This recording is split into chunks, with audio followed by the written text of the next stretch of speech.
Bienvenidos a Cruce Palabras por Telesur. Soy Luis Hernández Navarro y hoy nos acompaña en el estudio el maestro Salvador Rueda. Él es especialista en zapatismo, en códices y además director de una de las joyas museográficas de México, el Museo Nacional de Historia en el Castillo de Chapultepec. Salvador, muchas gracias por acompañarnos. Gracias, Luis, por invitarme. Salvador, ¿cómo es que un historiador como tú, de archivos, de códices, termina o empieza, ya tienes muchos años, como director de un museo de historia? Bueno, me encantaría decir que fue una trayectoria lógica, un solo camino y con una gran vocación, pero es mentira. Llegué ahí como cualquier otra parte de tu vida, sin esperarla, como un regalo. Yo soy especialista efectivamente en historia del siglo XX y en el zapatismo. Lo que sé de códices es más bien sobre las reinterpretaciones que en el XIX y en el XX se les hicieron. Y trabajando el siglo XX y conociendo al director arqueólogo Roberto García Moll, director general del INAH, a él le parecía importante que de repente un historiador fuera el director del Museo Nacional de Historia. Yo no tenía realmente ninguna experiencia en museos. Había pasado efectivamente como un historiador del museo, pero conocía muy poco las colecciones. En realidad no tenía la menor idea de cómo funciona un museo. Estamos hablando de 1989. Y me dijo García Moll, mejor, porque así vas aprendiendo paso a paso qué es lo que se tiene que hacer ahí. Tuve la suerte de que tuve un mentor en el asunto de museos, que fue el profesor Miguel Ángel Fernández. Empecé con su libro y entonces él me iba explicando efectivamente cómo era este museo. Él, el profesor Fernández, fue un hombre de museos toda la vida. Pues fue coordinador nacional un par de veces, fue director del Museo Nacional de Historia, fue director del Museo del Virreinato, fundó museos, muchos museos regionales, y él me iba llevando casi de la mano. Entonces, por supuesto, tenía pesadillas. En los primeros días sentía que pintabas una parte y ibas caminando y se iba despintando. Pero empecé a entender lo que es el museo como un artefacto de la memoria. Y entonces sí me metí a ver, sobre todo objetos. Y pensar por qué un objeto te puede decir tantas cosas. ¿Cómo le puedes sacar jugo a un objeto? ¿Qué debe ser el patrimonio? Eso cuando tú estás afuera y el objeto está aquí enfrente. Pero la otra parte, lo platicábamos hace un rato, es cuando está el mural alrededor de ti y tú eres el que está en medio y el universo está a tu lado. Y entonces empiezas a tener un ejercicio intelectual que no te enseñan en la escuela. Tampoco está en los archivos. Lo ves llegando a las 7 de la mañana al museo y empezar a caminarlo y a platicar con la gente, y a platicas con los museógrafos, con los curadores, con la gente del depósito, con los restauradores, entiendes de paletas, sabes en dónde están las firmas de los pintores o cómo reconocer que ese cuadro es del mismo pintor aunque no esté firmado, viendo los detalles. Y entonces aprendes realmente a funcionar como parte del museo, como parte del engranaje del museo. Y hay otra parte que tiene que ver con el área administrativa, que es lo que no se ve, que es cómo mover los recursos, los pocos que lleguen, cómo hacer para conseguir otros recursos que vayan dirigidos a lo que tú sientes que es importante, y cómo darle no sé cómo decirlo que no suene soberbio, pero darle un toque más personal. En mi caso, con todo y que mi padre fue militar, yo le he quitado el tono militar al museo y lo he tratado de convertir en un recorrido por la vida civil de los mexicanos. Es difícil porque casi todas las colecciones hechas del siglo XIX tenían un origen militar, uniformes, medallas, además muy masculino, voces masculinas todo el tiempo, rifles, pistolas, documentos firmados. Y lo que buscamos fue cómo se trató el cuerpo de la mujer, por ejemplo. Y entonces había un vestido que se consiguió desde principios del siglo XX, un vestido de una muchacha de 14 años, pero que pesa 20 kilos. Está lleno de lentejuelas de plata. Y nosotros conseguimos, hablo yo y la gente que trabaja conmigo, un vestido de una muchacha de 14 años de 1960 que pesa 800 gramos. Y entonces ver cómo podía mover los brazos una muchacha con un vestido de 20 kilos y una muchacha con un vestido de 800 gramos. Las dos de 14 años y probablemente con una línea genealógica que fuera la tatarabuela y la nieta. Este tipo de cosas son las que hay que ver en el museo.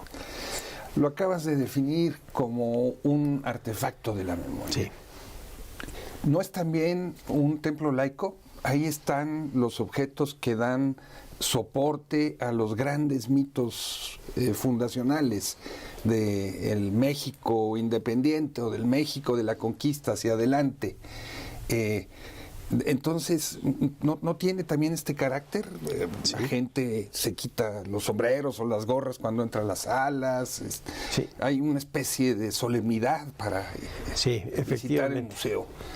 Sí, es un templo laico y sobre todo en algunas áreas del museo. Cuando llegas frente al carruaje de Juárez, al carruaje de Maximiliano, a donde se asomó Madero, al traje de Juárez y al traje de Madero, efectivamente tiene ese tono de pedagogía cívica y de templo laico, pero los mexicanos somos mucho más complicados que eso. Fíjate que eso tú seguramente lo viviste cuando estuviste ahí.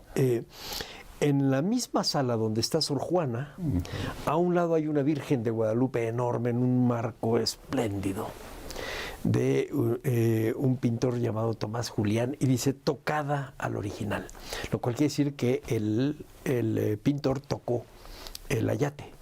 Y entonces podía ser una pintura de la Virgen con esta fuerza que le daba ya el haber tocado en donde fue la aparición. Pues hay gente que pasa y se persina frente a Sor Juana y frente a la Virgen. Entonces, no solo es laico, también está nuestra mentalidad ahí.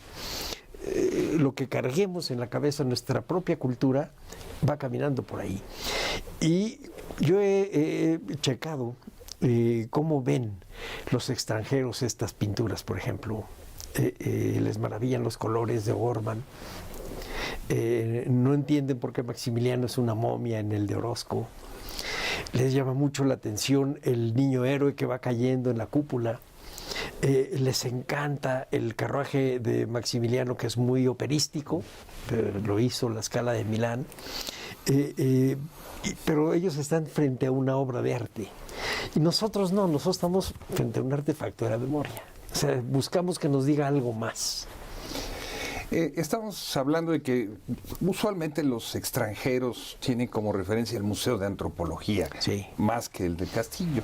Pero durante muchos años, no sé si siga siendo así, el Castillo era el lugar más visitado por los mexicanos. Incluso era curioso porque fechas como el 21 de marzo, el día que nació Benito Juárez, o el 12 de diciembre, el Día de la Virgen de Guadalupe, eran días de muchísima concurrencia, como que si la gente que iba a rendir una especie de culto a los que estaban allí. No sé si siga siendo un museo mayoritariamente de mexicanos. Fíjate que lo fue hasta antes de la pandemia.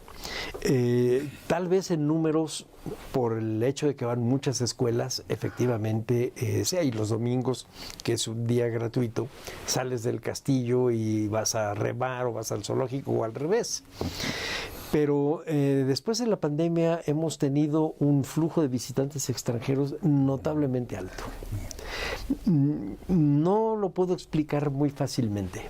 Lo he buscado y lo hemos platicado con la gente de difusión, probablemente porque se imprimieron pequeños folletos que se van repartiendo en los hoteles y de repente lo toman y dicen, pues vamos al castillo de Chapultepec. Pero no lo sé, porque no llegan en grupos de excursiones, de hoteles, etcétera, y llegan parejas. Y también llega algo que es totalmente de los últimos años y que a mí me da realmente mucho gusto. Muchas parejas homosexuales se sienten a gusto ahí, hombres y mujeres. O sea, no solo los chavos que se iban de pinta antes para no ir a la escuela, ahora son parejas gay que Sí. Forma parte de un ambiente amigable. Sienten que es un ambiente para ellos. En las noches de museos, que son los últimos miércoles de cada mes, está así, se sienten ellos a gusto, saben que, y me acordé por lo del templo, saben que no es una iglesia, entonces saben que se pueden sentir libres. Y eso es un fenómeno nuevo. Y a mí realmente me da mucho gusto porque quiere decir que el museo va fluyendo con el tiempo. Decías hace un momento que le has quitado ese sesgo militar y que vas más a lo social, vamos a lo decirlo civil, así, sí. a lo civil. Durante mucho tiempo la historia era la historia de las clases dominantes.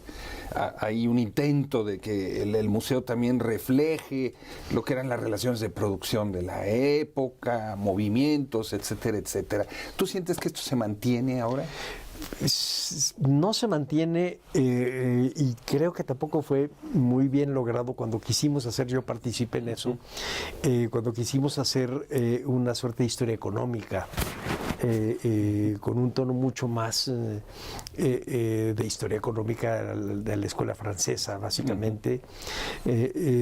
No quedaba muy claro porque el tipo de colección que nosotros tenemos, no hay una colección industrial, lo que tiene son piezas selectas.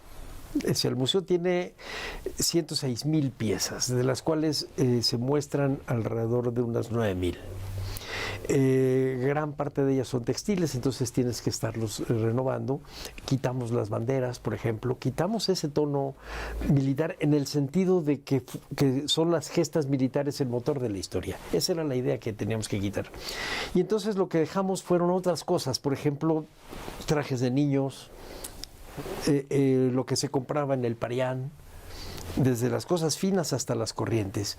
Lo mismo una mesa de un obispo que un crucifijo popular. La cátedra donde se subió casi con seguridad Servando Teresa de Mier y el retrato de Servando Teresa de Mier a un ladito. A veces no es una lectura tan fácil para mí, se me hacía genial y yo veo que la gente no la entiende tanto, entonces necesitamos mover eso.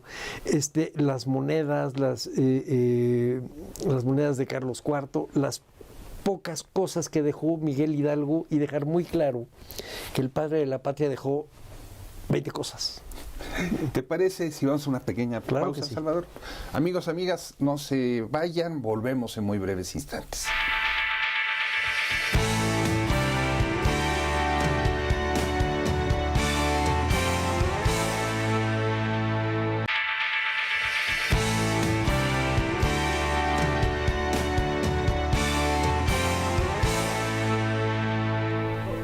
Estamos ya de vuelta en este cruce de palabras, conversando con el maestro Salvador Rueda.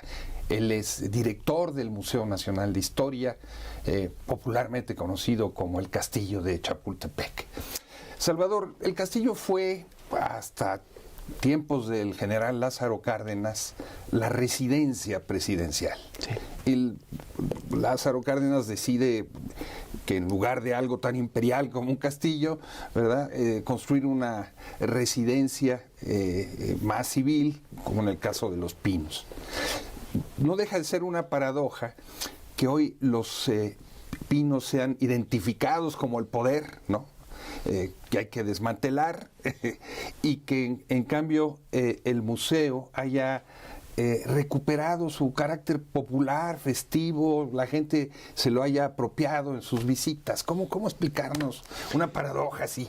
Bueno, cuando Lázaro Cárdenas funda el Instituto Nacional de Antropología e Historia, en el mismo decreto decide que el Museo Nacional de Historia tiene que estar en el Castillo de Chapultepec. O sea, él ya imaginó que ese edificio tenía que ser la sede de la memoria histórica de objetos, es decir, en cosas no documental, de los mexicanos. Entonces, buena parte de las colecciones que estuvieron en el Museo de Artillería, en el área de historia del Museo Nacional, etcétera, fueron a dar al Castillo de Chapultepec. Después se formaron otros museos nacionales y salieron sus colecciones del mismo castillo. Pero la paradoja se redondea, como muchas cosas en la vida, pensando que Los Pinos ahora, la casa que era de Lázaro Cárdenas, es un museo dedicado a Lázaro Cárdenas. Y no solo a su gestión, sino a su biografía. Y va mucha gente también. No lo visitan tanto como en el castillo, pero sí lo visitan mucho. Y es interesante porque realmente en los documentos de Cárdenas no dice que dejara el castillo porque fuera un tono muy imperial. La verdad lo dice de una manera mucho más humana y más cercana a nosotros. Se va porque él tiene una familia y su hijo y su esposa tienen otra idea de lo que tiene que ser el entorno social, escolar, de un muchacho que se está formando y de los niños que tienen que estar alrededor de él. Efectivamente, no separados de la vida, sino en la vida. Y se va al Rancho de la Hormiga, que en aquel entonces ya era propiedad del Estado mexicano, había sido del ejército. Y entonces el castillo queda como oficina de gobierno durante muchos años, es decir, fines del 34 hasta el 38, que a finales del 38 hace el decreto Cárdenas, y en febrero del 39 ya queda establecido el Castillo de Chapultepec como museo y abre en el 44. No dice que lo abre para regresarle al pueblo de México, eso está bonito, pero él lo que dice es el Castillo de Chapultepec es la sede del Museo Nacional de Historia. Punto. Nosotros nos fuimos a Los Pinos porque se necesitaba tener ahí escuelas, es decir, un espacio para niños, porque el Castillo de Chapultepec sí no estaba hecho para niños. Entonces, claro, la esposa de Juárez, los hijos de Álvaro Obregón, no la vivieron suave en el Castillo de Chapultepec. Estamos hablando, Salvador, de un museo lleno de murales elaborados exprofesamente para ese museo. Sí. Con una recreación histórica de los grandes maestros, sí. Orozco, Siqueiros, O'Gorman, González Camarena, etcétera, etcétera, todos que reflejan distintos periodos de la historia de México. Sí.